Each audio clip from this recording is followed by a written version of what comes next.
Gaano ba kabigat ang halaga ng isang paalam na hindi man lang nabigkas? Akala nila tinalikuran ko ang lahat dahil sa ambisyon. Akala niya, ipinalit ko ang aming pag-ibig sa mas marangyang buhay sa ibang bansa. Ngunit sa likod ng bawat tagumpay na nakamit ko sa Melbourne, may isang pusong patuloy na nagdurugo sa Iloilo. Ang Balay Villarreal, ang lumang bahay na saksi sa aming mga pangako, ay naging libingan din ng aking danggal dahil sa mga lihim at pagkakanulo. Ngayong nagbabalik ako, hindi lang para ayusin ang mga nagigibang pader, kundi para bawiin ang katotohanang ninakaw sa akin. Handa na ba kayong malaman ang nilalaman ng mga liham na kailanman ay hindi na ipadala? Handa ka na bang harapin ang katotohanan, Enzo? Na ang babaeng itinuring mong traidor ay ang siya ring babaeng pinakamasakit na nagbahal sa'yo? Ito ang kwento ng pag-ibig, pagkakamali, at ang muling pagtayo ng isang babae mula sa abo ng kahapon. Ito ang Mga Liham sa Balay, Villarreal. Akala ko, ang diploma ang pinakamahalagang hawak ko sa araw na ito. Pero bago pa man ako makatapak sa entablado, isang mensahe ang sumira sa lahat ng pangarap ko. Salamat sa pagpapaubaya, Belle. Akin na ang lalaking kailanman ay hindi naging iyo. Nanginginig ang mga kamay ni Isabel habang nakatitig sa screen ng kanyang telepon. Sa paligid niya, umaalingaw-ngaw ang masayang tugtog ng martsa para sa graduation. Ang hangin ng Iloilo ay puno ng halimuyak na mga bulaklak at ingay ng mga pamilyang nadiriwang. Pero para kay Belle, tila biglang nawala ng tunog ang mundo. Ang larawang kalakip ng mensahe ay parang isang patalim na itinusok sa kanyang dibdib. Si Enzo, ang lalaking 5 taon niyang minahal ng palihim, ay mahigpit na nakayakap kay Clarice sa likod ng lumang simbahan. Si Clarice, ang matalik niyang kaibigan. Ang babaeng alam ang bawat tibok ng puso ni Belle para kay Enzo. Belle! Halika na! Tinatawag na ang mga architecture graduates! Sigaw ng isa niyang kaklase. Hindi lumingon si Belle. Imbis na umakyat sa entablado para tanggapin ang karangalang pinaghirapan niya ng 4 na taon, mabilis siyang tumakbo palabas ng covered court. Hawak niya sa kabilang kamay ang isang maliit na kahon. Sa loob niyon ay isang silver bracelet na may nakaukit na pangalan nila ni Enzo. Ang regalong balak niyang ibigay kasabay ng kanyang pagtatapat na yung araw. Tumakbo siya patungo sa likod ng simbahan, sa hardin kung saan sila lagi nagtatagpo mula pa noong bata sila. Humihingal siya, ang kanyang tuga ay nililipad ng hangin, at ang kanyang mga mata ay nanlalabo na dahil sa nagbabadyang luha. Gusto niyang maniwala na mali ang nakita niya. Gusto niyang marinig mula kay Enzo na biro lang ang lahat, pero bago pa man siya makalapit, narinig niya ang boses ni Enzo. Isang boses na puno ng laming, ang boses na dati ay para sa kanya lang. Huwag kang mag-alala, Clarice. Mula ngayon, ako na ang bahala sa'yo. Hindi kita iiwan, pang-ako, nandito lang ako sa tabi mo. Napatigil si Belle sa likod ng isang malaking puno ng nara. Nakita niya ang likod ni Enzo habang hinahaplos ang buhok ni Clarice. Nakasandal ang ulo ni Clarice sa balikat nito at kahit hindi nakikita ang mukha ng kaibigan, dama ni Belle ang tagumpay sa bawat kilos nito. Ang sakit ay hindi lang basta hapdi. Ito ay isang malalim na pagkaubos. Naalala ni Belle ang lahat ng sakripisyo niya. Ang mga gabi na hindi siya natutulog para tapusin ang mga plates niya habang iniisip na balang araw, siya ang magdidisenyo ng bahay na titirhan nila ni Enzo. Ang katotohanan tinanggihan niya ang mga imbitasyon ng ibang lalaki dahil kay Enzo lang nakatali ang kanyang mundo. At higit sa lahat, ang email na natanggap niya kaninang umaga mula sa University of Melbourne. Isang full scholarship para sa kanyang master's degree. Handa na sana siyang i-decline yon. Handa siyang manatili sa Iloilo, magtiis sa hirap, basta't kasama ang lalaking pinakamahal niya. Pero sa isang saglit, ang pag-ibig na akala niya ay sapat na, ay naging isang malaking biro. Ang tanga mo, Belle. Bulong niya sa sarili, habang ang unang patak ng luha ay tuluyang gumulong sa kanyang pisngi. Akala mo espesyal ka? Akala mo ikaw ang bida sa buhay niya? Ekstra ka lang pala. Dahan-dahan siyang umatras. Hindi na siya nagpakita. Hindi na siya sumigaw o nakipag-away. Ang kanyang hiya bilang isang babaeng itinapon ng dangal para sa isang lalaking, hindi naman siya pinili ang namayani. Sa kulturang kinalakihan niya, ang pagiging talunan sa pag-ibig ay isang peklat na mahirap itago. Bumalik siya sa kanilang maliit na bahay. Nadatnan niya ang kanyang ina na abala sa paghahanda ng kaunting handa para sa kanyang graduation. Belle? Bakit nandito ka na? Nasaan ang diploma mo? Nasaan si Enzo? Tanong ng kanyang ina, bakas ang pagtataka. Hindi sumagot si Belle. Pumasok siya sa kanyang kwarto at binuksan ang kanyang laptop. Sa harap ng screen, muli niyang binasa ang email mula sa Melbourne. Deadline of acceptance, today, 5 p.m. Alas 4 na ng hapon. Sa labas, narinig niya ang paghinto ng isang familiar na tricycle. Ang boses ni Enzo ay tumatawag sa kanyang pangalan mula sa tarangkahan. Belle! Nasaan ka? Bakit ka biglang nawala sa school? Nanginginig ang daliri ni Belle sa ibabaw ng touchpad. Ang bawat tawag ni Enzo ay parang isang insulto. Sa isip niya, nakikita niya ang mukha ni Clarice na nakangiti habang yakap si Enzo. Galit, pighati, at ang pagnanais na makatakas sa kahihiyang ito ang bumalot sa kanya. Click. Application for scholarship. Accepted. Agad niyang kinuha ang kanyang maleta sa ilalim ng kama. Nagsimula siyang mag-impake ng mga damit nang hindi iniisip kung maayos ba ang pagkakatupi ng mga ito. Belle!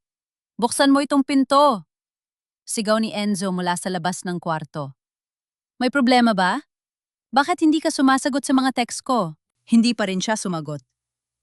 Nang mapuno ang maleta, kinuha niya ang kanyang telepono para i-off ito.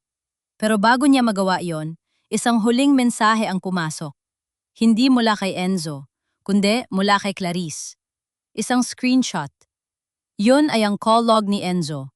Puro pangalan ni Clarice ang nandoon sa nakalipas na 3 taon, tuwing gabi na natutulog na si Belle. Kasunod nito ay ang mensaheng, "Don't be a hurdle to his happiness, Belle. You're just a childhood memory. I am his future." Pinahid ni Belle ang kanyang luha at huminga ng malalim. Kinuha niya ang silver bracelet mula sa kahon at iniwan niyon sa ibabaw ng kanyang mesa, sa tabi ng kanyang graduation cap na hindi man lang nagamit. Nay, aalis ako, sabi ni Belle pagkalabas ng kwarto, dala ang kanyang maleta. Ano? Saan ka pupunta? Gabi na, Belle? Sigaw ng kanyang ina na halos mabitawan ang hawak na sandok. Sa Maynila. Doon ako magpapalipas ng gabi bago ang flight ko papuntang Australia. Nay, wag mo munang sabihin kahit kanino kung nasaan ako, lalo na sa kanya. Lumabas si Belle sa likod bahay para iwasan si Enzo na nasa harap pa rin ng kanilang pintuan. Habang lula ng taxi patungong airport, nilingon niya ang pamilyan na kalsada ng Iloilo. Ang mga ilaw ng lungsod na dati ay puno ng pag-asa, ngayon ay tila mga mata ng taong nang unggutya sa kanyang kabiguan. Samantala, sa loob ng kwarto ni Belle, naiwan ang kanyang telpon o na nakapatong sa mesa.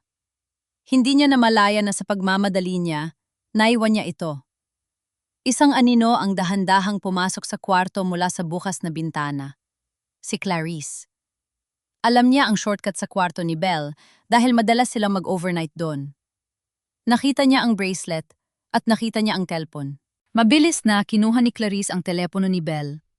Alam niya ang password nito, ang petsa ng kaarawan ni Enzo. Binuksan niya ang messages at nag-type ng isang huling mensahe para kay Enzo. Enzo, wag mo na akong hanapin. Napagtanto ko na hindi sapat ang pag-ibig mo para sa pang-arap ko. Ayokong maging asawa ng isang anak ng guro na walang pera. Pupunta na ako sa Melbourne para magpakasal sa isang lalaking kayang ibigay sa akin ang lahat. Goodbye. Pinindot ni Clarice ang sent at agad na binura ang mensahe sa sent folder bago ibinalik ang telepo sa mesa. Isang mapait na ngiti ang sumilay sa kanya mga labi. Ngayon, Belle, wala ka nang babalikan.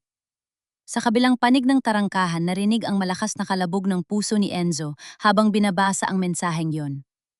Ang galit at sakit ay unti-unting lumamon sa kanyang pagkatao. Ang babaeng akala niya ay kanyang habang buhay ay iniwan pala siya dahil lang sa pera. Sa gabing iyon, habang lumilipad ang eroplano ni Belle palayo sa Pilipinas, 2 puso ang sabay na nawasak at isang malaking kasinungalingan ang naging selyo ng kanilang pagkakalayo. Mainit, malagkit. Iba ang hangin sa Iloilo kumpara sa malamig at malinis na simoy ng Melbourne na kinagisa ni Isabel sa loob ng 3 taon. Pagbaba niya sa eroplano, sinalubong siya ng pamilyar na ingay at amoy ng kanyang tinubuang lupa. Ngunit sa likod ng suot niyang mamahaling sunglasses at eleganteng corporate attire, may isang bahagi ng kanyang puso na gustong tumakbo pabalik sa loob ng eroplano at magtago. 3 taon. Sapat na ba ang 3 taon para maghilom ang sugat na iniwan ng isang gabi ng pagkakanulo? Ngayon, bumalik siya hindi bilang ang Belle na mahirap at luhaan, kundi bilang Architect Isabel Navarro, isang hinahangaang pangalan sa isang tanyag na architectural firm sa Australia. Pinili niya ang proyektong ito, ang pagpapanumbalik ng mga heritage houses sa Iloilo, hindi dahil gusto niyang makita ang nakaraan, kundi dahil kailangan niyang harapin ang multo nito para tuluyan ng makalaya. Welcome back, Architect Navarro. Bati ng kanyang assistant na si Jamie habang naglalakad sila patungo sa isang itim na SUV. Ang unang meeting natin ay sa opisina ng main contractor at may-ari ng Balay Villarreal. Sila ang pinakamalaking land developer na dito sa rehiyon na yon. Tumango si Belle. Alam niya kailangan niyang makaharap ang pamilya Villarreal. Sa isip niya, ang makakausap niya ay ang ama ni Enzo, ang matandang Don na laging mabait sa kanya noon. Handa na siya. Inayos niya ang kanyang buhok at huminga ng malalim. Professional lang, Belle. Trabaho ito, paalala niya sa sarili. Pagdating sa modernong gusali sa gitna ng syudad, pumasok si Belle sa conference room ng may taas no. Ngunit tila tumigil ang pag-ikot ng mundo nang dahan-dahang humarap ang malaking swivel chair sa dulo ng mahabang mesa. Hindi ang matandang Don ang nandoon. Si Enzo. Mas matikas ito ngayon. Ang gating simple at laging nakanghiting binata ay napalitan ng isang lalaking may matatalim na mata at malamig na ekspresyon. Suot nito ang isang pasad, yang suit na nagpapakita ng kanyang kapangyarihan at yaman. Sa tabi niya, nakaupo si Clarice, na lalong nagbuhang sopistikada sa kanyang suot na perlas at mamahaling alahas. Architect Isabel Navarro. Pagbikas ni Enzo sa kanyang pangalan. Ang boses nito ay parang isang kuryenteng gumuhit sa gulugod ni Belle. Walang bahid ng tamis, tanging purong pait at pangunutya. Finally, the great architect from Melbourne has arrived. Naramdaman ni Belle ang panginginig ng kanyang mga tuhod, ngunit pinilit niyang manatiling kalmado. Inilapag niya ang kanyang portfolio sa mesa. Good morning, Mr. Villarreal. It's good to see that the business is doing well. Tumayo si Enzo at dahan-dahang lumapit sa kanya. Ang bawat hakbang nito ay parang pagdagok sa dibdib ni Belle. Huminto ito sa harap niya, sapat na malapit para maamoy ni Belle ang pamilyar na pabango nito na hinaluan na ngayon ng amoy ng tabako at tagumpay. Business is doing very well, Architect. Noon umalis ka, akala mo siguro ay babagsak kami dahil lang sa kahirapan.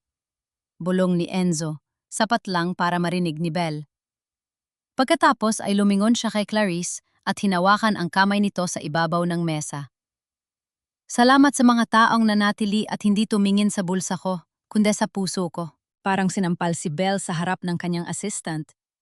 Ang bawat salita ni Enzo ay puno ng lason. Tumingin si Clarice kay Belle.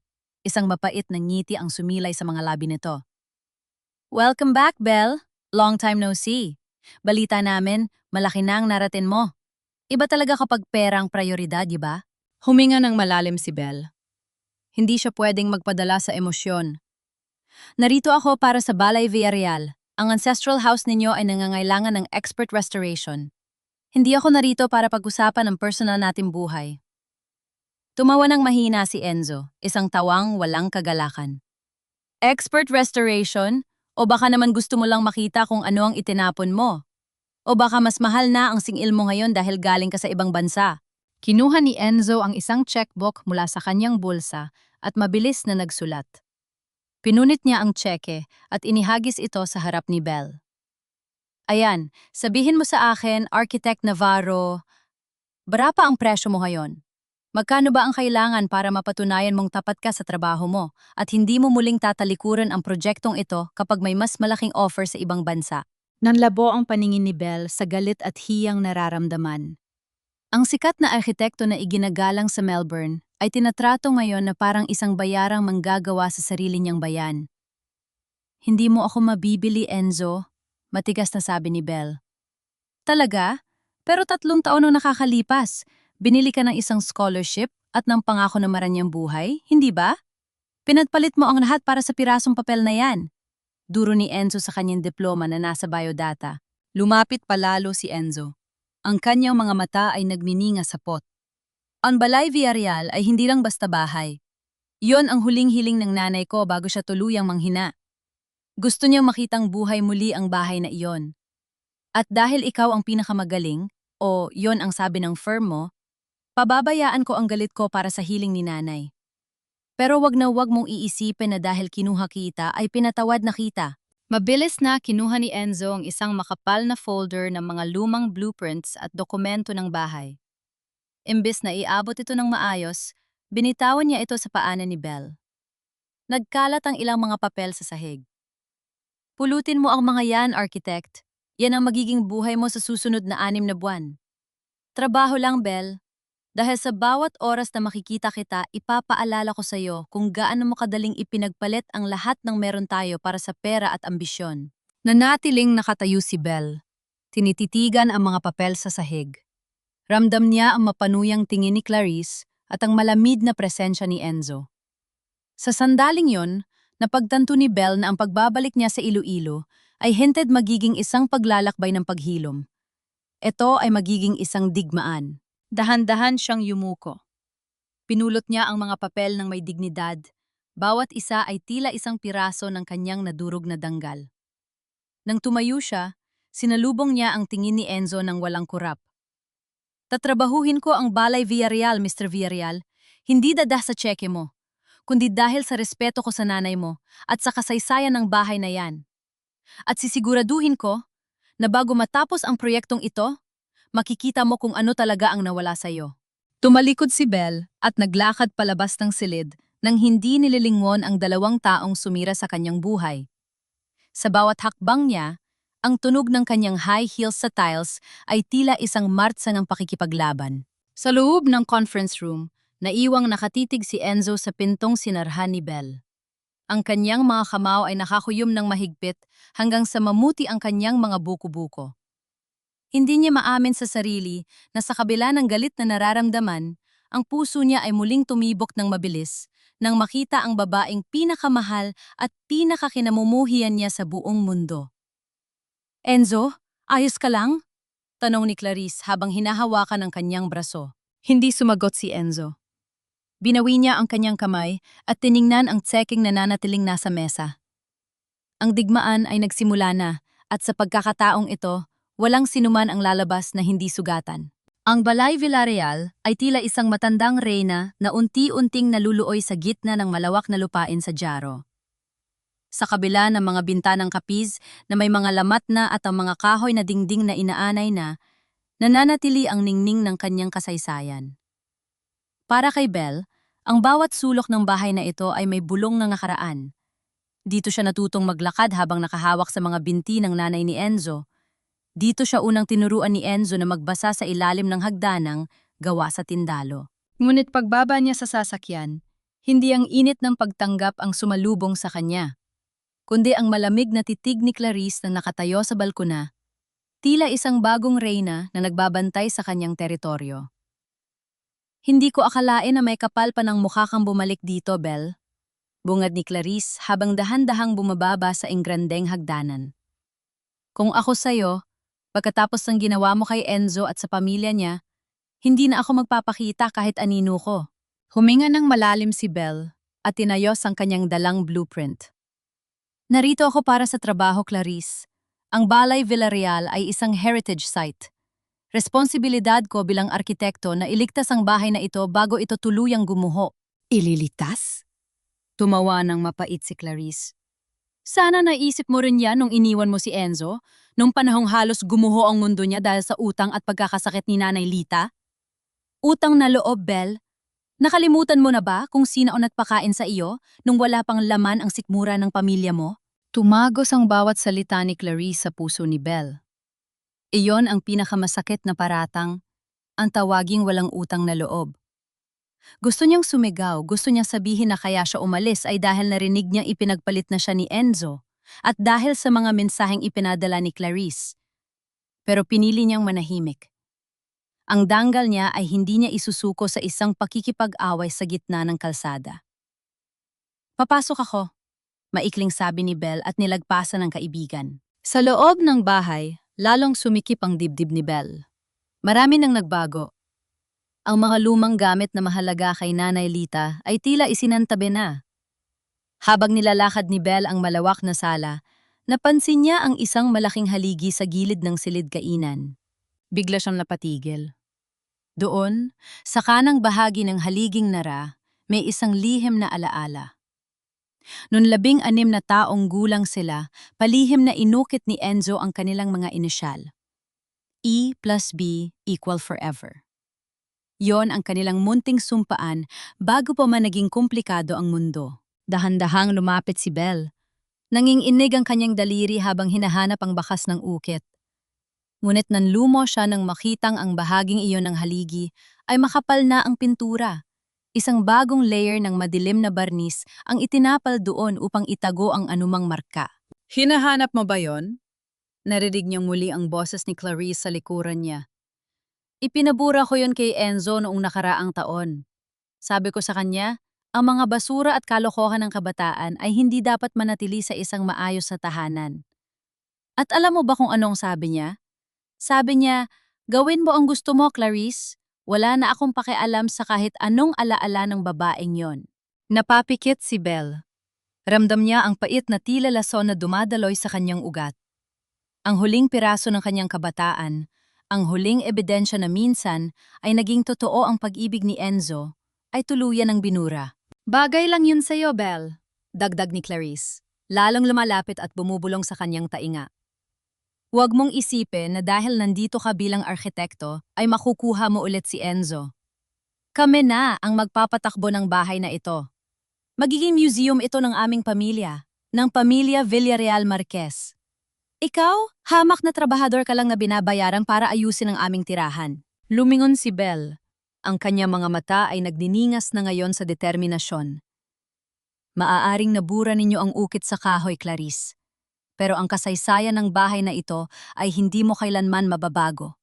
Ang bawat pundasyon nito, ang bawat kanto, ay ako ang higit na nakakakilala. Magtrabaho ka man bilang accountant o magpanggap na may-ari, sa dulo ng araw, alam nating dalawa kung sino ang tunay na kabilang dito at kung sino ang pilit lang na nakikisali. Anong sabi mo? Akmang sasampalin ni Clarice si Belle nang biglang bumukas ang malaking pinto sa harap. Pumasok si Enzo, seryoso ang muka at may hawak na mga papeles. Nahuli niya ang tensyon sa pagitan ng dalawa. Anong nangyayari dito? Matigas na tanong ni Enzo. Enzo, love. Agad na nagbago ang boses ni Clarice, naging malambing at tila biktima. Sinasabihan kasi ako ni Belle na wala raw akong karapatan sa bahay na ito. Sinisiraan niya ako sa harap mo. Tumingin si Enzo kay Belle. Ang kanyang mga mata ay walang emosyon, parang tumitingin sa isang estrangero. Architect Navarro, narito ka para suriin ang istruktura ng bahay, hindi para makipagtalo sa magiging asawa ko. Kung hindi mo kayang irespeto ang mga tao sa loob ng bahay na ito, baka mas mabuting bawiin ko na lang ang kontrata mo. Ang bawat salita ni Enzo ay parang isang sampal na mas masakit pa sa balat gawin ni Clarice. Magiging asawa. Ang salitang iyon ay tila huling pako sa kabaong ng pag-asa ni Belle.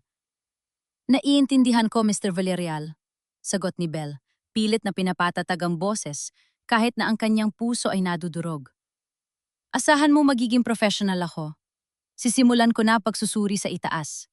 Habang paakyat ng hagdan, narinig ni Belle ang malambing na pagtawa ni Clarice at ang mahinang bulong ni Enzo dito.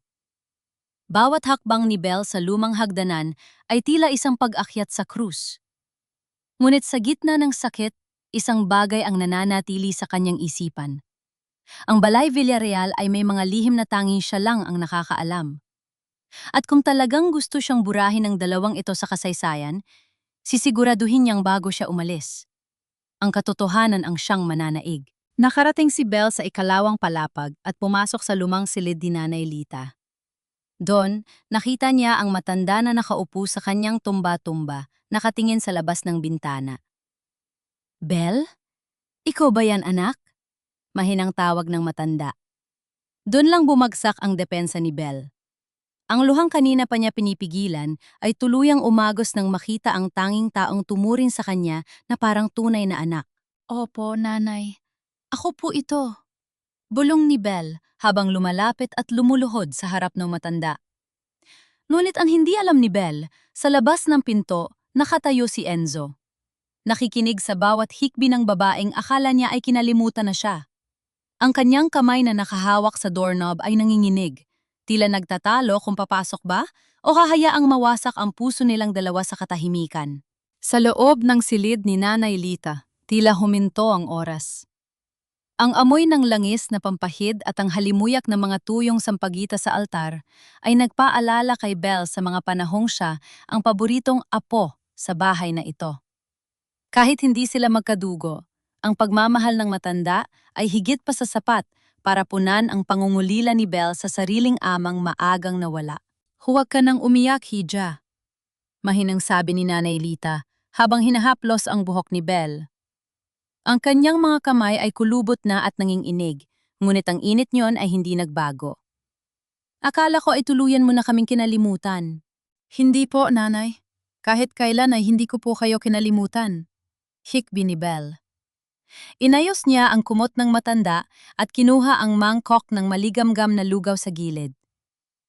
Pasensya na po kung ngayon lang ako nakabalik. Marami lang po akong kailangang ayusin sa sarili ko.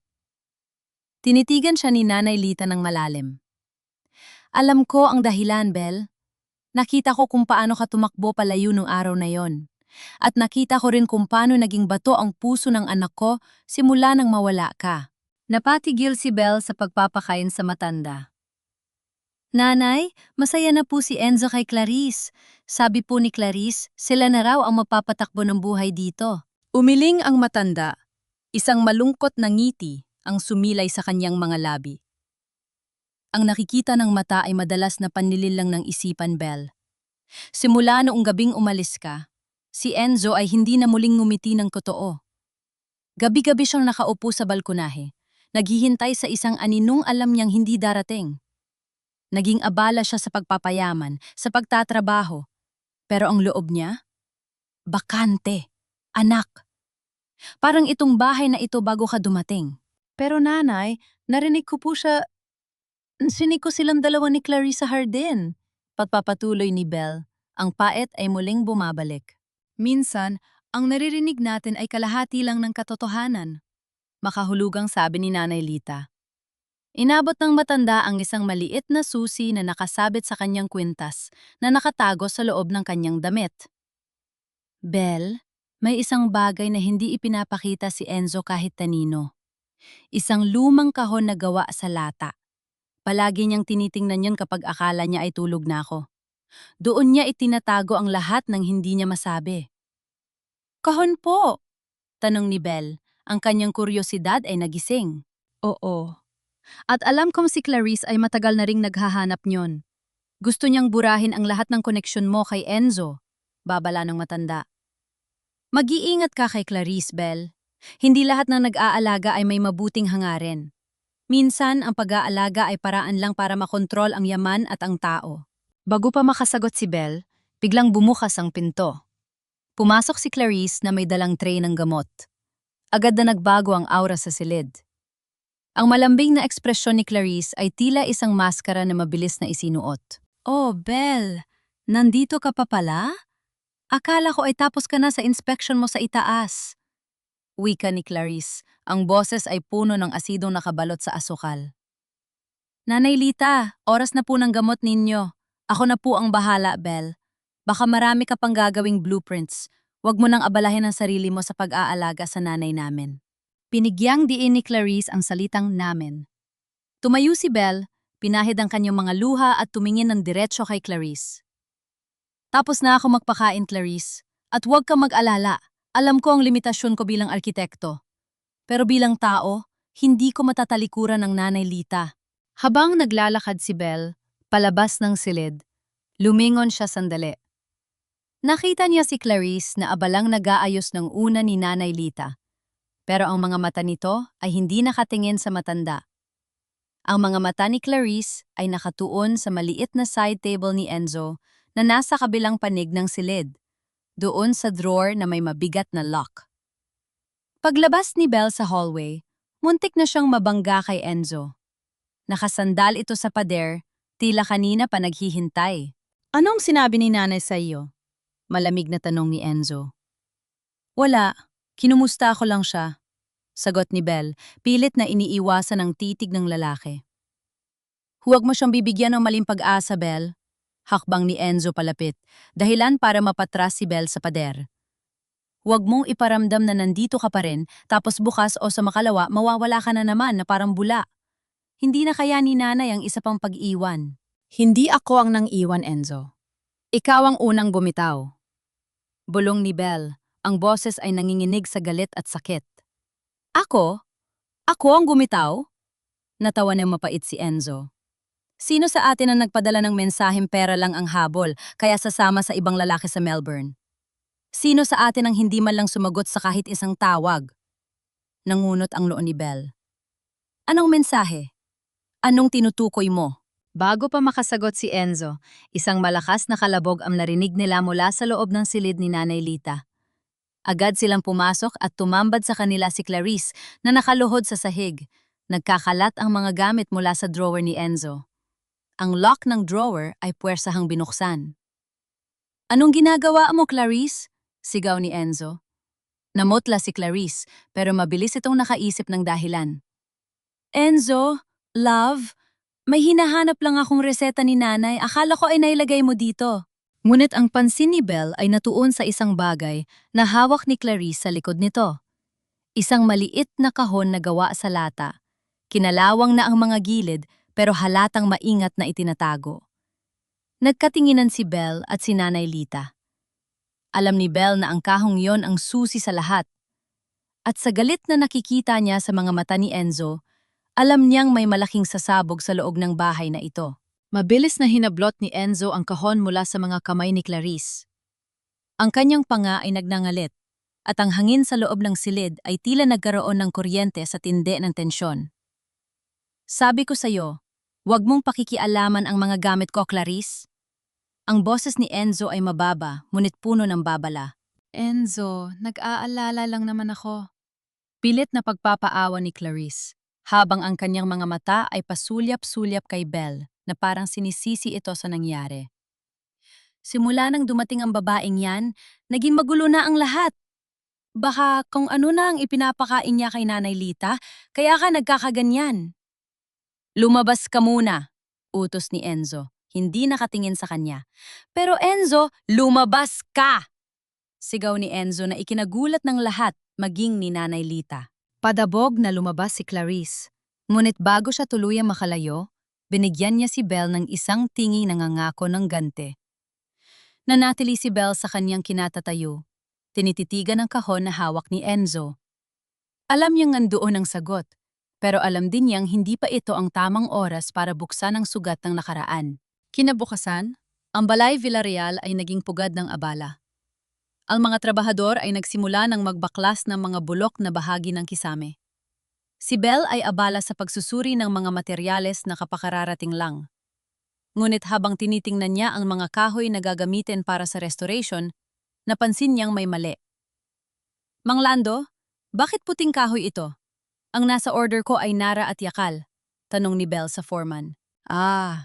Architect, iyan po ang ibinigay sa amin sa bodega. Sabi po ni Ma'am Clarice, yan na raw po ang gamitin dahil masyadong mahal ang nara at kailangan nating magtipid sa budget. Sagot ng foreman. Nanlamig si Belle. Ang restoration ng isang heritage house ay hindi pwedeng tipirin sa materyales. Mawawala ang integridad ng istruktura. Bago pa siya makapagsalita, dumating si Enzo kasama si Clarice. Hawak ni Enzo ang isang folder, ang financial report ng proyekto. Architect Navarro, maari ba tayo mag-usap? Malamig ang boses ni Enzo. Doon sa opisina. Pagpasok sa pansamantalang opisina sa silong, ibinato ni Enzo ang folder sa mesa. Ipaliwanag mo ito. Bakit ang nakalagay sa report ay bumili tayo ng premium nara pero ang nakakarating dito ay mumurahing kahoy? At bakit ang invoice ay nakapangalan sa isang supplier na pag-aari ng isang kakilala mo sa Melbourne? Nangunot ang noo ni Belle. Binuksan niya ang folder at nanlaki ang kanyang mga mata. Ang mga pirma sa invoice ay kamukhang-kamukha ng kanyang lagda. Ang presyong nakalagay ay doble sa totoong halaga ng mga materyales. Hindi ko pirma ito, Enzo. At wala akong kakilalang supplier sa Melbourne na may kinalaman dito. Depensa ni Belle. Talaga?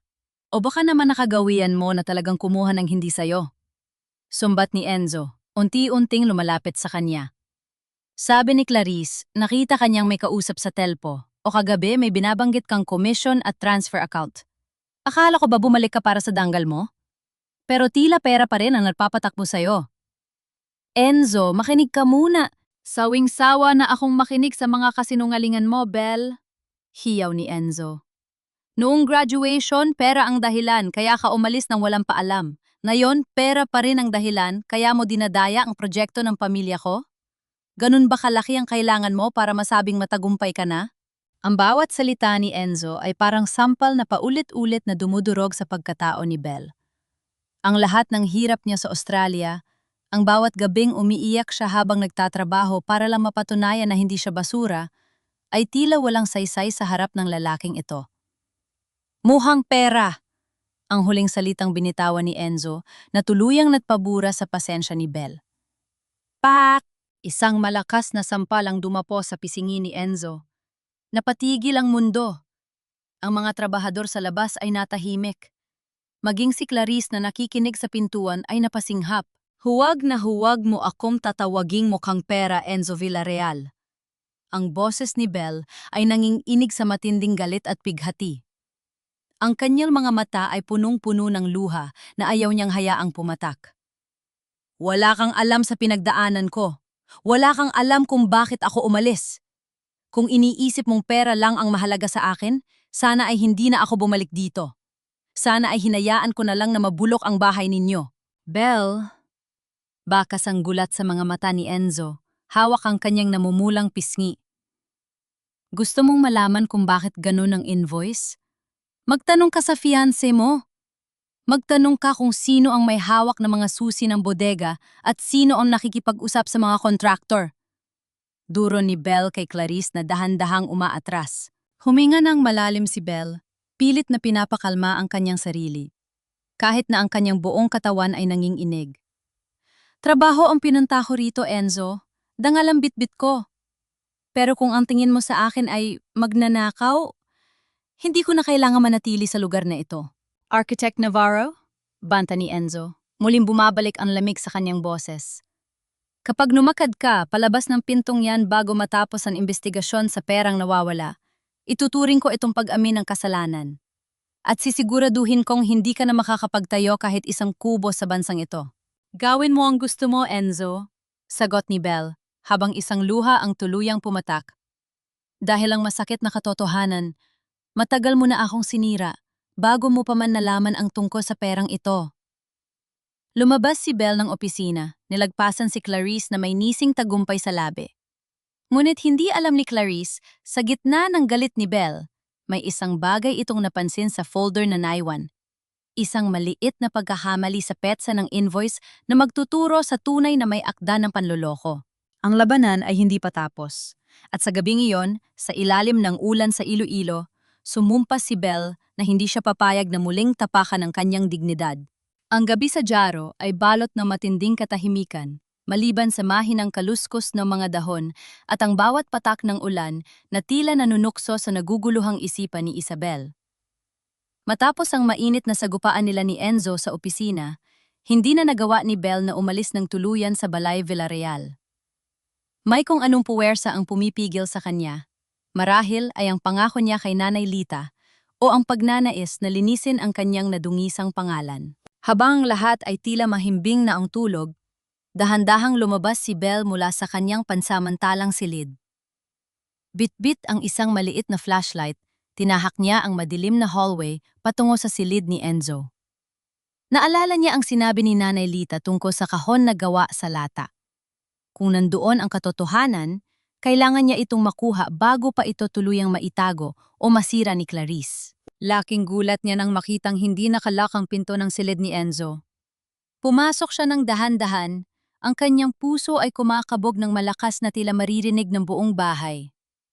Amoy ng sariwang kape at ang pamilya na pabango ni Enzo ang bumalot sa kanya. Sa ibabaw ng mesa, nakita niya ang kahon na pinag-agawan ni na Enzo at Clarice kanina. Tila hinihintay siya nito. Nanginginig ang mga kamay ni Belle habang binubuksan ang takip ng kahon. Inasahan niyang makakakita siya ng mga papeles o ebidensya ng panloloko. Ngunit ang tumambad sa kanya ay mga bagay na hindi niya inasahan. Isang tuyong rosas mula sa kanilang JS prom. Isang lumang sketch ng kanyang muka na iginuhit ni Enzo noong nasa kolehiyo pa sila. At ang pinaka-importante, isang makapal na tumpok na mga liham. Kinuha ni Belle ang unang sobre. Nakasulat doon ang kanyang pangalan sa Melbourne, ngunit walang selyo. Hindi ito naipadala. Mahal kong Belle, 6 na buwan na ang nakalipas simula nang umalis ka. Araw-araw kong tinitingnan ang iyong telepono, hinihintay na baka magkamali ka at tawagan ako. Sinubukan kong hanapin ang address mo sa Australia, ngunit tila ibinoon mo na ang lahat ng tungkol sa atin. Galit ako, Belle. Galit ako dahil ipinatpalit mo ako sa pera. Pero mas galit ako sa sarili ko dahil kahit anong gawin ko, ikaw pa rin ang hinahanap ng puso ko. Nagsimuma lang ang labo ang paningin ni Belle dahil sa luhang pumatak sa papel. Binuksan niya ang isa pang liham na may petsam 1 taon matapos siyang umalis. Nanay Lita is getting worse. Clarice is here helping us. Sabi niya, nakita ka raw niya sa social media na kasama ang isang mayamang arkitekto. Masaya ka na ba, Belle? Nakamit mo na ba ang lahat ng pangarap mo na hindi ko naibigay? Pinapanalangin ko na sana ay maging sapat ang yaman mo para punan ang puwang na iniwan mo sa buhay ko. Hindi totoo ito, bulong ni Belle. Wala akong kasamang iba. Wala akong ginawang ganyan. Binuklat pa niya ang mga sumunod na liham. Bawat isa ay puno ng pait, pangungulila, at matinding pagmamahal na pilit nilulunod ng galit. Ngunit sa pinakailalim ng tumpok, nakakita siya ng isang nakatuping piraso ng papel.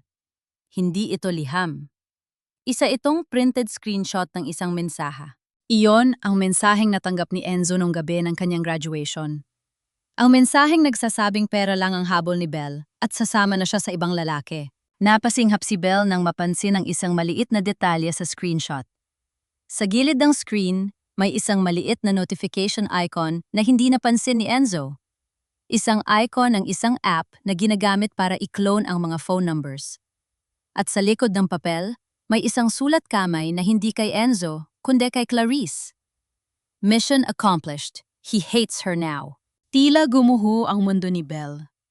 Lahat ng galit niya kay Enzo sa loob ng 3 taon, ang paniniwalang ipinagpalit siya nito kay Clarice, ang paniniwalang hindi siya hinanap nito, ay nakabase sa isang malaking kasinungalingan. At ang galit ni Enzo sa kanya? Yon ay dahil sa lason na itinanim ni Clarice. Bakit? Hidbi ni Belle habang yakap ang mga liham sa kanyang dibdib. Bakit mo ginawa ito sa amin, Clarice? Dahil kailanman ay hindi ka naging karapat-dapat sa kanya. Mabilis na lumingon si Belle at nakita si Enzo na nakatayo sa pinto. Madilim ang kanyang mukha at ang kanyang mga mata ay nakatuon sa mga liham na hawak ni Belle. Anong ginagawa mo sa mga gamit ko? Malamig na tanong ni Enzo. Lumapit siya at marahas na kinuha ang mga liham mula kay Belle. Wala kang karapatang basahin ang mga ito. Ang mga ito ay basura ng isang lalaking naging tanga sa loob ng 3 taon. Enzo, makinig ka. Pilit ni Belle habang humahagulgol. Hindi ko ipinadala ang mensaheng yon. Si Clarice ang may gawa ng lahat ng ito. May nakita akong ebidensya sa loob ng kahon mo. Tumigil ka na, Belle! Hiyaw ni Enzo. Ang kanyang boses ay nanginginig sa matinding emosyon. Huwag mong gamitin ang pangalan ni Clarice para pagtakpan ang mga kasalanan mo. Si Clarice ang nanatili noon wala ka. Siya ang nag-alaga kay nanay noong ikaw ay nagpapakasasa sa Australia. At ngayon, pati ang katapatan niya ay dudungisan mo? Enzo, please! Tingnan mo ang likod ng screenshot! Sigaw ni Belle, sinusubok ang abutin ng papel. Ngunit bago pa man magawa ni Belle yon, biglang sumulpot si Clarice sa likod ni Enzo. Mabilis ang kanyang pagkilos. Kinuha niya ang lighter sa bulsa at bago pa sila makakilos, sinilaban niya ang dulo ng mga liham na hawak ni Enzo. "Huwag mo nang basahin ang mga yan, Enzo love," sabi ni Clarice. Ang boses ay puno ng peking pag-aalala. "Sinasaktan mo lang ang sarili mo. Hayaan na natin maging abo ang nakaraan." "Clarice, wag!" sigaw ni Belle. Pero huli na. Ang mga papel ay mabilis na nilamon ng apoy. Binitawan ni Enzo ang mga nasusunog na liham sa isang metal na basurahan, habang si Belle ay nakatulala sa pagtupok ng tanging ebidensya ng kanilang nawasak na pag-ibig. Tumingin si Enzo kay Belle, isang tingin na puno ng huling pait. "Umalis ka na, Belle. Bukas na bukas din. Tapos na ang kontrata mo. Ayoko nang makita ang mukha mo sa bahay na ito." Tumalikod si Enzo at lumabas. Kasunod si Clarice na nagbigay ng isang mapait na ngiti kay Belle bago isinara ang pinto. Naiwan si Belle sa gitna ng silid, tanging ang amoy ng nasunog na papel ang kasama. Ang kanyang puso ay nadurog, ngunit sa gitna ng abo, may isang bagay na hindi nasunog, ang kanyang determinasyon. Ngayon, alam na niya ang katotohanan. At sisiguraduhin niya na bago matuyo ang ulan sa Iloilo, si Clarice naman ang makikita ang impyerno sa kanyang mga mata. Hindi umalis si Isabel. Bagamat itinapon na ni Enzo ang kanyang mga gamit at tinapos ang kanyang kontrata sa isang iglap, hindi siya ang uri ng babae na aalis na nakayuko ang ulo habang dumi ang nakabahid sa kanyang pangalan. Kung akala ni Clarice na ang pagsunog sa mga liham ay ang huling kabanata ng kanilang laban, nagkakamali siya. Iyon pa lamang ang mitsa ng isang mas malaking apoy.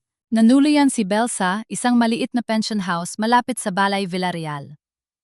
Sa loob ng 3 taon sa Australia, natutunan niya ang isang mahalagang bagay.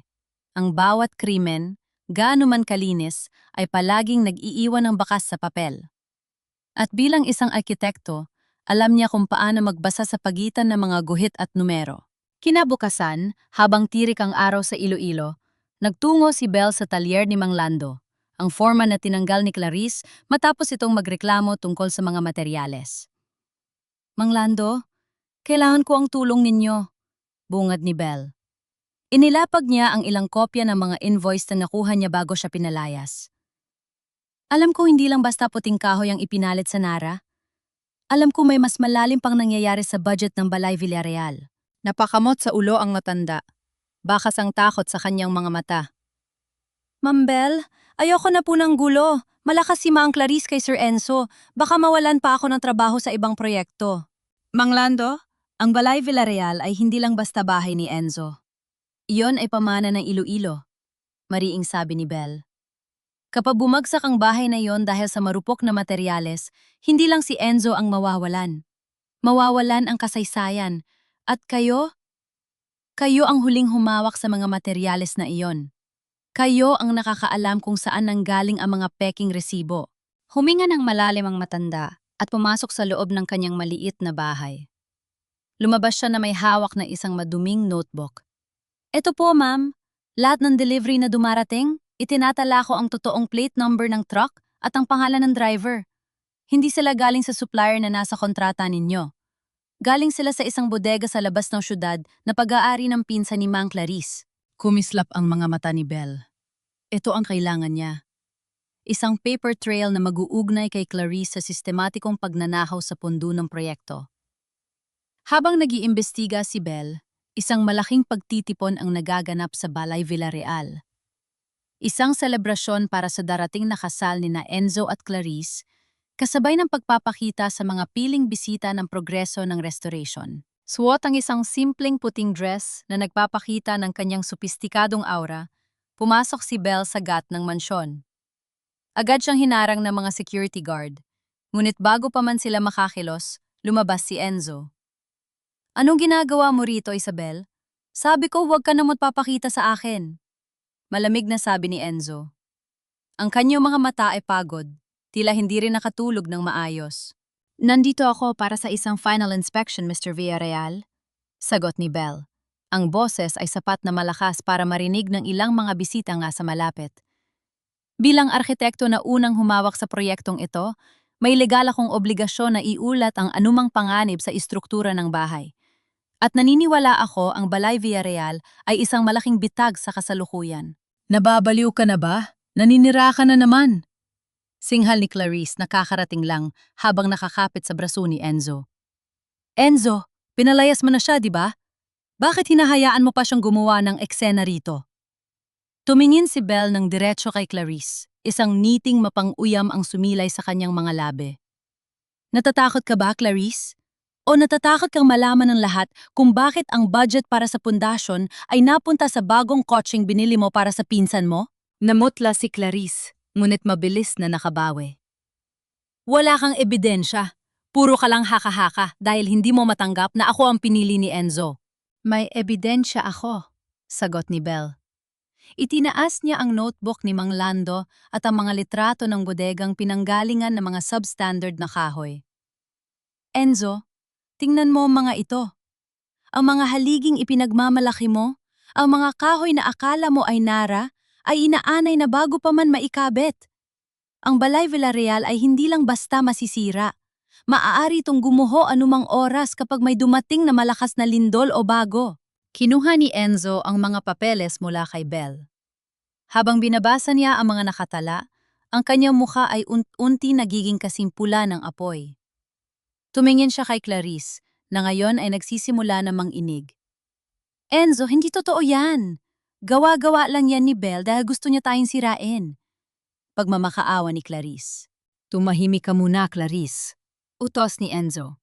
Ang boses ay puno ng pang-inghinig ng galit. Lumingon siya kay Belle. Kung totoo ang mga ito, Isabel, bakit ngayon mo lang sinasabi? Bakit kailangan mo hintayin na palayasin kita? Dahil ngayon ko lang natuklasan na hindi lang ang pag-ibig natin ang minakaw niya sa akin, kundi pati ang dangal ng trabahong sinumpaan ko. Sagot ni Belle, habang isang luha ang pilit niyang pinigilan. Pinatalsik mo ako dahil naniwala ka sa kanya. Ngayon nasa harap mo na ang katotohanan. Mamili ka, Enzo. Ang iyong ego o ang kaligtasan ng pamilya mo at ng bahay na ito? Bago pa makasagot si Enzo, isang malakas na tunog ng pagkabali ng kahoy ang narinig mula sa itaas na palapag. Ang mga bisita ay nagpanik at nagsimulang magtakbuhan palabas. Ang pundasyon ng balkon, kinatatayo nila ay nagsimulang gumaralgal. Sa gitna ng kaguluhan, nakita ni Belle si Nanay Lita na nasa itaas, natatarantang tinatawag ang kanyang pangalan.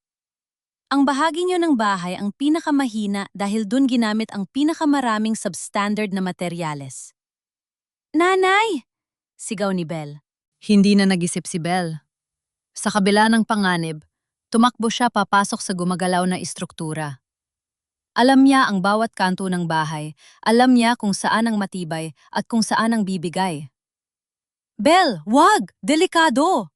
Sigaw ni Enzo, napilit ning humahabol sa kanya. Ngunit ang cliffhanger ng hapong iyon ay hindi ang pagguho ng bahay. Habang tumatakbo si Belle, nakita niya si Clarice na imbis na tumulong, ay mabilis na nagtutungo sa silid ni Enzo para kunin ang isang bag na naglalaman ng mga orihinal na dokumento at pera, ang kanyang exit plan. Ang maskara ay tuluyan ng nalaglag. Ngunit ang mas malaking tanong, maililigtas ba ni Belle si Nanay Lita? O magiging huling hantungan nila ang gumigibang Balay Villarreal? Ang ingay na nagtatakbuhang mga tao at ang gumaralgal na tunog ng kahoy ay tila isang masamang panaginip. Sa gitna ng alikabok, matagumpay na nailabas ni Belle si Nanay Lita mula sa nanganganib na silid. Hawak-hawak ni Enzo ang kanyang ina habang ang kanyang mga mata ay puno ng takot at kalituhan. Ngunit bago pa man makahinga ng malalim si Belle, isang matinis na tili ang bumasag sa hangin. Ito na ba ang gusto mo, Belle? Ang makitang gumuho ang Balay Villarreal? Sigaw ni Clarice. Hindi na ito ang Clarice na nagmamakaawa. Ito ang Clarice na tila isang sugatang hayop na handang manakmal para lang makaligtas. Hawak niya ang isang makapal na rolyo ng blueprint, ang blueprint na kinuha niya sa bag na balak niyang itakas kanina. Enzo, tingnan mo ito! Mabilis na lumapit si Clarice kay Enzo at inilatag ang papel sa ibabaw ng isang lumang mesa na hindi nadamay sa pagguho. Kaya pala bumigay ang balkonahe. Kaya pala palagi nakakaproblema sa pundasyon. Tingnan mo ang lagda rito. Iba ang sukat na nakalagay sa structural plan ni Belle kumpara sa orihinal na plano ng bahay. Nanggunot ang no ni Belle. Anong sinasabi mo? Iisa lang ang blueprint na ginawa ko. Huwag ka na magsinungaling! Duro ni Clarice. Ang kanyang boses ay umaalingaw-ngaw sa buong sala. Naririnig ng mga kapitbahay at ilagbisitang hindi pa tuluyang nakakaalis. Enzo, sinadya niyang baguhin ang mga calculations. Gusto niyang magmukhang mahina ang bahay para mapilitan tayong bumili ng mas maraming materyales. O kaya naman, gusto niya talagang gumuho ito bilang ganti sa amin, bilang ganti sa'yo. Kinuha ni Enzo ang blueprint. Nanilisik ang kanyang mga mata habang tinitingnan ang mga numero. Doon sa kanang bahagi ng papel ay ang opisyal na selyo at lagda ni Isabel Navarro. Ang mga sukat ng suporta sa ilalim ng balkonahe ay sadyang ginawang mas manipis sa drawing. Isang reseta para sa sakuna. Isabel, ang boses ni Enzo ay parang kulog na nagbabadya ng bagyo. Ano ito? Paano mo maipapaliwanat ang lagda mo rito? Enzo, peke yan. Hindi ko ginawa ang planong yan. Giit ni Belle habang pilit na lumalapit. Clarice is framing me. Bakit ko sisirain ang bahay na alam kong mahalaga sa inyo? Arkitekto ako, hindi ako kriminal.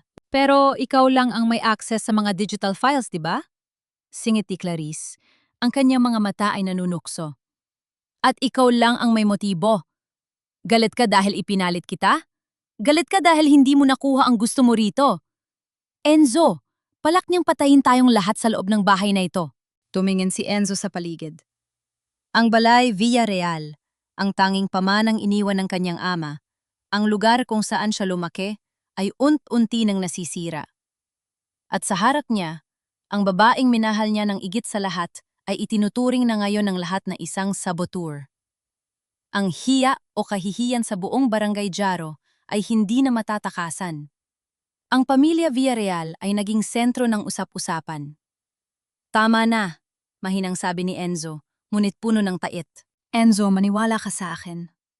Pagmamakaawa ni Belle, ang kanyang mga luha ay tuluyan ng umagos. Sabi ko tama na! Hiyaw ni Enzo, dahilan para mapatalon sa gulat si Nanay Lita. Nakita ko ang ebidensya ng pagnanakaw sa budget. At ngayon, nakikita ko ang ebidensya ng pagtatangka mo sa buhay namin. Gaano ba kalaki ang galit mo sa amin, Belle? Ganun ba kasama ang loob mo dahil lang sa pera at ambisyon? Hindi pera ang dahilan ko, Enzo. Mahal kita. Mahal ko ang pamilyang ito. Huwag mong gamitin ang salitang mahal dahil hindi mo alam ang ibig sabihin yon, duro ni Enzo sa kanya. Ang taong nagmamahal hindi naninira. Ang taong nagmamahal hindi pumatay ng alaala. Sa labas, ang langit ay tuluyan ng nagdilim. Ang mga unang patak ng ulan ay nagsimulang humampas sa mga bintanang kapis. Isang malakas na hangin ang umihip, tila nakikiramay sa badsik ng damdamin sa loob ng mansyon. Umalis ka na, Isabel, sabi ni Enzo, habang nakatalikod na kay Belle. Ayaw nakitang makita, huwag ka nang tatapak sa lupang ito at huwag mo nang lalapitan ng nanay ko. Enzo, gabi na at may bagyo, singit ni Nanay Lita, sinusubukang mamagitan. Hayaan mo siya, nanay. Kung kaya niya magplano ng pagguho ng bahay na ito, kaya niya mabuhay sa labas. Bulyaw ni Enzo. Clarice, tawagan mo ang abogado. Ihanda ang kasong reckless imprudence resulting in damage to property at falsification of documents laban sa babaeng ito. Nanlamig ang buong pagkatao ni Belle. Ang huling tingin na ibinigay sa kanya ni Enzo ay hindi na galit, kundi purong pandidiri. Sa kabilang banda, nakita niya ang mabilis na pagngisi ni Clarice bago ito muling nagpanggap na nag-aalala kay Nanay Lita. Wala nang magagawa si Belle. Ang lahat ng ebidensya ay itinanim laban sa kanya. Ang buong komunidad ay nakatingin sa kanya na parang isang kaaway. Bit-bit ang kanyang basang bag, lumabas si Belle sa malaking pinto ng Balay Villarreal. Paghakbang niya sa labas, sinalubong siya ng malakas na buhos ng ulan. Ang bagyong darating ay hindi lang sa kalikasan, kundi sa kanyang buong buhay. Habang naglalakad siya sa madilim na kalsada, basang-basa at nanginginig sa lamig, nilingon niya ang mansyon sa huling pagkakataon. Nakita niya si Enzo sa bintana. Tinitingnan siya habang unt-unting isinasara ang mga bintana. Isinasara ang pinto ng kanyang buhay para kay Belle. Ngunit sa gitna ng unos, may isang bagay na hindi alam ni Enzo. Ang blueprint na ipinakita ni Clarice ay may isang nakatagong watermark na tanging ang nagprint lang ang makakaalam. Isang ebidensya na hindi napansin ni Clarice sa kanyang pagmamadali. Ngunit sapat pa ba ang lakas ni Belle para lumaban? O tuluyan na siyang lalamunin ng dilim ng gabing ito? Ang hagupit ng bagyong Yolanda sa kasaysayan ng Iloilo ay tila muling nagbabalik sa tindi ng ulan at hanging humahampas sa bintana ng maliit na pension house kung saan nakasilong si Isabel. Ngunit mas malakas ang unos sa loob ng kanyang dibdib. Habang nakaupo sa gilid ng kama, tinitingnan niya ang digital copy ng blueprint sa kanyang tablet. Doon niya nakita isang maliit, halos hindi maaninad na watermark sa gilid ng peking plano na ipinakita ni Clarice. Hindi yon watermark ng kanyang firm. Yon ay watermark ng isang trial version ng software na naka-install sa personal na laptop ni Clarice. Traidor! Bulong ni Belle. Ang kanyang mga mata ay naniningkit sa galit. Hindi lang ang danggal ko ang kinuha mo, kundi pati ang kaligtasan ng pamilyang Villarreal. Biglang yumanig ang lupa kasunod ng isang nakapanghiilakbot na tunog ng kidlat. Nawala ang kuryente. Sa gitna ng kadiliman, isang masamang kutob ang gumalot kay Belle. Ang hanging humahampas ay nagmumula sa hilaga, ang eksaktong direksyon kung saan ang pinakamahinang bahagi ng Balay Villarreal, ang bahaging ginamitan ng substandard na kahoy ay nakaharap. Pundasyon. Hindi kakayanin ng mga haligi ang bigat ng bubong kapag pumasok ang hangin. Bulalas ni Belle. Hindi na siya nag-isip. Kinuha niya ang kanyang kapot at flashlight. Alam niyang pinalaya siya ni Enzo. Alam niyang ituturing siyang kriminal. Pero hindi niya kayang hayaang mabaon sa limot ang Balay Villarreal at ang mga taong nasa loob nito. Sa labas, ang kalsada ay baha na. Ang mga puno ng acacia ay tila mga higanting sumasayaw sa gitna ng galit ng kalikasan. Takbo, lakad, at halos gumapang si Belle marating lang ang mansyon. Pagdating niya sa tarangkahan, nakita niyang madilim ang buong bahay. Tanging ang liwanag ng kidlat ang nagpapakita sa kalunos-lunos na kalagayan ng Balay Villarreal. Enzo! Nanay Lita! Sigaw ni Belle habang pilit na binubuksan ang malaking pinto. Sa loob, naririnig niya ang pag-iyak ni Nanay Lita mula sa itaas at ang mga utos ni Enzo. Natagpuan niya sila sa sala. Si Enzo ay pilit na inililipat si Nanay Lita sa mas ligtas na bahagi, habang si Clarice ay abala sa pag-iimpak ng kanyang mga alahas at gamit. Anong ginagawa mo rito? Sigaw ni Enzo nang makita si Belle. Sabi ko, huwag ka nang babalik. Makinig ka sa akin, Enzo. Lalabas kayo rito ngayon din. Hiyaw ni Belle laban sa ingay ng hangin. Ang pangunahing haligi sa itaas ay bibigay na. Ang kahoy na ginamit doon ay marupok. Kapag bumagsak ang bubong, madadamay ang buong ikalawang palapag. Nananakot ka na naman para makuha ang gusto mo. Singhal ni Clarice, bit-bit ang kanyang dalawang maleta. Enzo, huwag kang makinig sa kanya. Gusto lang niyang sirain ang gabi natin. Kra! Isang nakakangilong tunog ng nababaling kahoy ang umalingaw-ngaw mula sa itaas. Ang chandelier sa sala ay nagsimulang gumaralgal. Nanlaki ang mga mata ni Enzo. Sa puntong yon, naramdaman niya ang panginginig ng buong istruktura. Dalhin mo si nanay sa silong, sa dulo ng kusina. Doon ang pinakamatibay na bahagi dahil semento ang pundasyon yon. Utos ni Belle. Paano ka? Tanong ni Enzo. Ang galit sa kanyang mga mata ay napalitan ng matinding pag-aalala. Kailangan kong makuha ang original ledger sa opisina mo. Nandoon ang ebidensya ng mga materyales na binili ni Clarice. Kapag nagiba ang bahay na ito, kailangan may hawak tayong patunay para panagutin ang may gawa nito. Huwag, Belle! Delikado! Sigaw ni Enzo pero huli na. Patakbong tinahak ni Belle ang madilim na hallway patungo sa opisina sa kabilang bahagi ng bahay. Enzo! Halika na! Iwan mo na siya! Hila ni Clarice sa braso ni Enzo. Mamatay siya kung gusto niya, basta tayo ligtas! Tumingin si Enzo kay Clarice. Ang babaeng akala niya ay tapat sa kanya at kay Belle. Ang babaeng itinaboy niya pero narito ngayon para iligtas sila. Sa isang iglap, tila nagliwanag ang lahat sa isip ni Enzo. Binitiwan niya ang kamay ni Clarice. Tulungan mo si nanay patungo sa kusina, Clarice, na yun din. Utos ni Enzo bago patakbong sumunod kay Belle. Sa loob ng opisina, pilit na binubuksan ni Belle ang cabinet na kinatataguan ng mga dokumento. Ang tubig ulan ay nagsisimula ng pumasok mula sa nabutas na kisame. Nang makuha niya ang folder, lumingon siya at nakita si Enzo na hingal sa pinto. "Nakuha ko na, Enzo! Tara na!"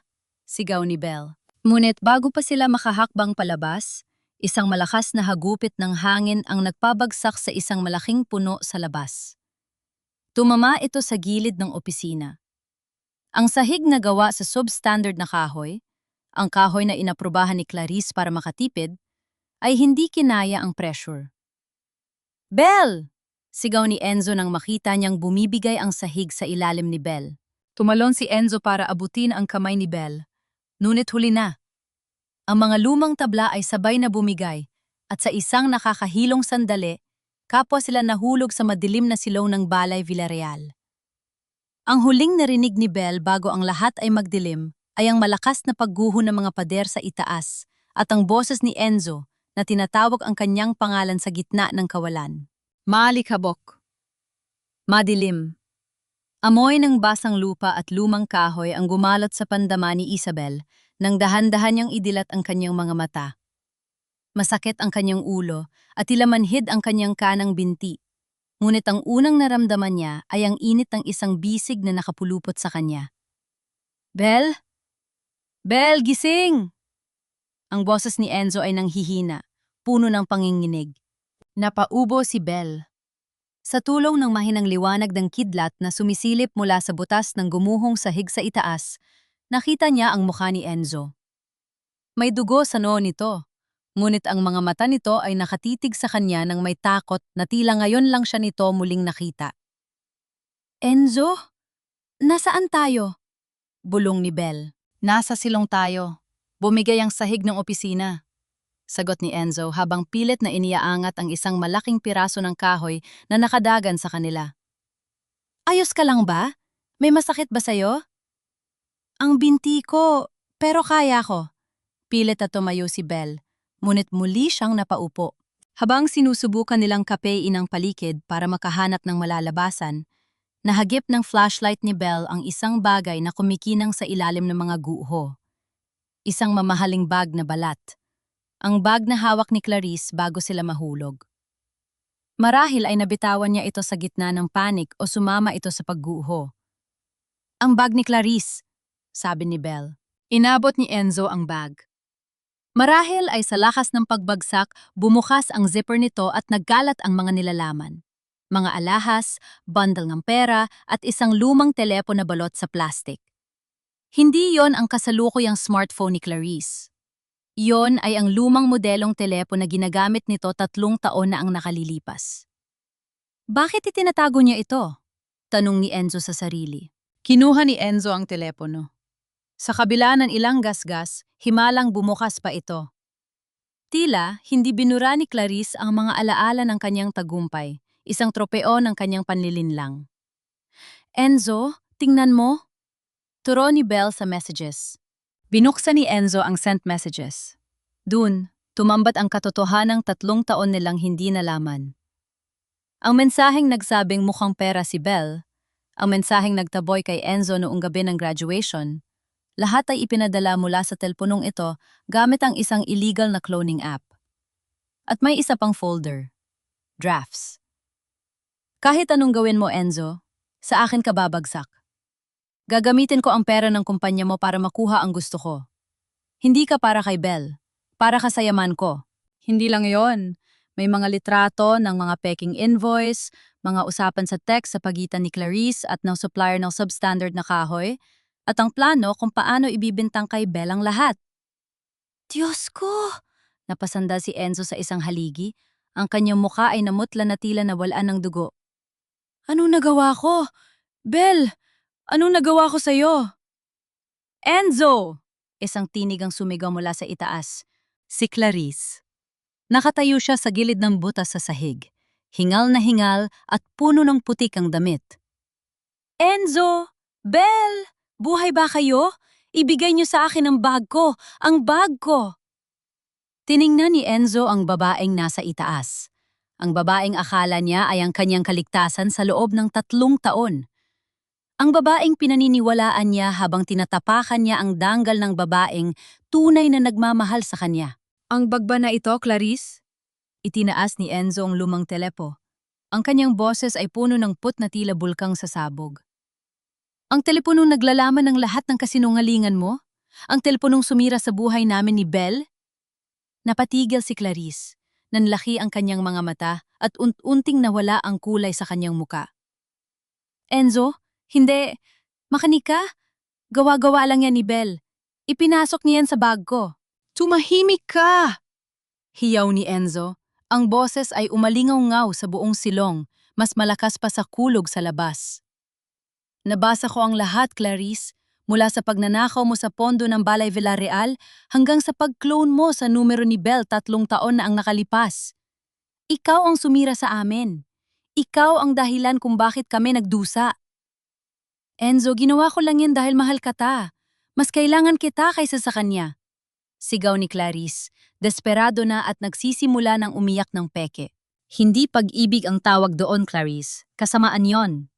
Mahinang sabi ni Belle na ngayon ay nakatayo na sa tulong ni Enzo. Sira na ang Balay Villarreal dahil sa'yo. At ngayon, sira na rin ang buong pagkatao mo. Hinding-hindi kita mapapatawad, Clarice, sabi ni Enzo ng may pinal na tono. Kapag nakalabas kami rito, sisiguraduhin kong sa kulungan ang tuloy mo. Ang bawat sentimong ninakaw mo, ang bawat luhang pumatak kay Belle at kay Nanay Lita, pagbabayaran mo. Sa labas, dumating na ang mga bumbero at rescue team. Ang liwanag ng kanilang na searchlight ay tumama sa mukha ni Clarice na ngayon ay nakaluhod na sa gilid ng butas. Tila isang talunang kontrabida na wala ng matatakasan. Inakay ni Enzo si Belle patungo sa hagdanang inilagay ng mga rescuers. Bago sila tuluyang makaakyat, huminto si Enzo at hinarap si Belle. Sa gitna ng dumi at panganib, hinawakan niya ang mga kamay ng babae. Belle, hindi sapat ang salitang patawad. Ninakaw ko ang 3 taon ng buhay mo dahil sa katangahan ko. Bulong ni Enzo, ang mga mata ay puno ng tunay na pagsisisi. Tumingin si Belle sa paligid ng gumuhong bahay, ang Balay Villarreal na saksi sa kanilang pag-ibig at sakit. Ang bahay, Enzo, ay pwedeng itayong muli.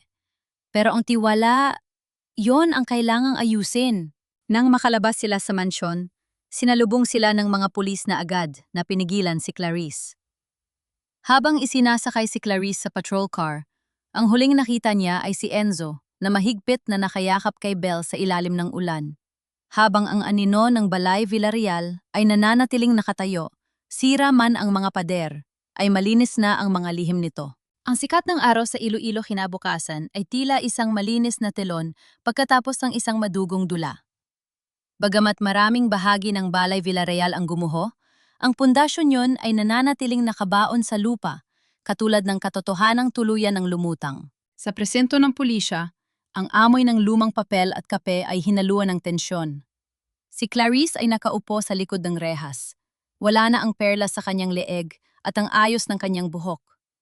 Ang kanyang mukha, na dati ay puno ng pagmamataas, ay balot na ngayon ng matinding hiya habang pinapanood siya ng mga kapitbahay at ilang kakilala na dumaan para makiusyoso.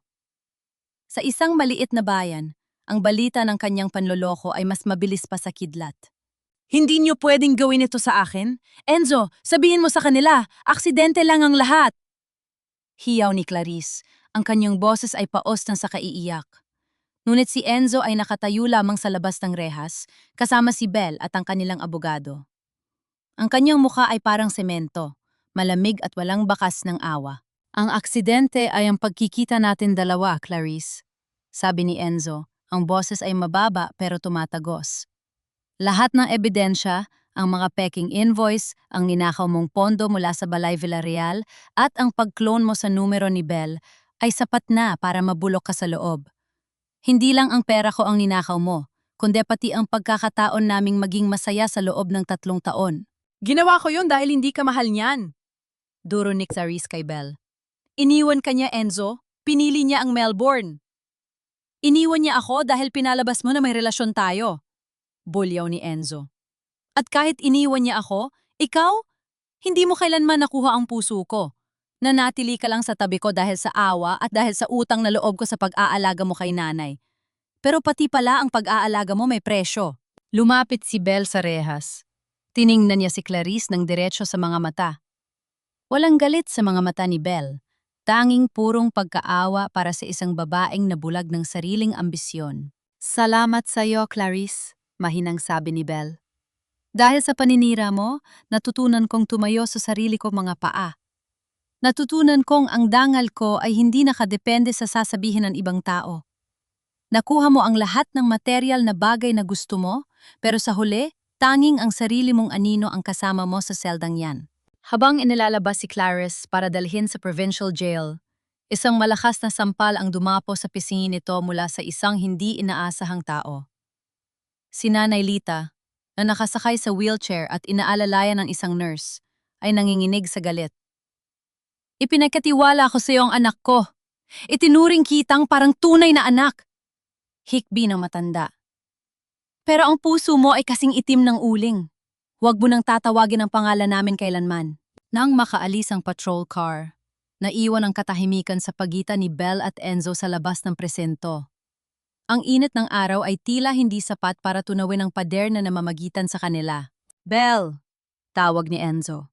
Lumapit siya at pilit na hinawakan ang kamay ng babae. Alam kong hindi sapat ang anumang paliwanag. Naniwala ako sa kasinungalingan dahil sa sarili kong pride. Natakot ako na baka totoo ngang hindi ako sapat para sa pangarap mo.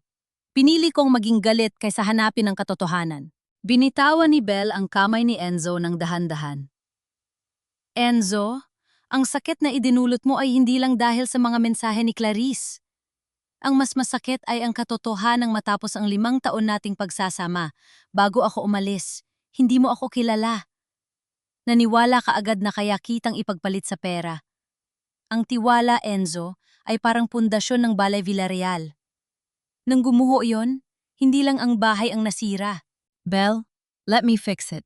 Let me fix us. Pagmamakaawa ni Enzo. Ang kanyang mga mata ay nangingilid ang luha. Itatayo nating muli ang mansyon. Gagawin nating itong simbolo ng bagong simula. Itatayo ko ang mansyon, Enzo. Tatapusin ko ang kontrata ko dahil yon ang trabaho ko at yon ang pangako ko kay Nanay Lita.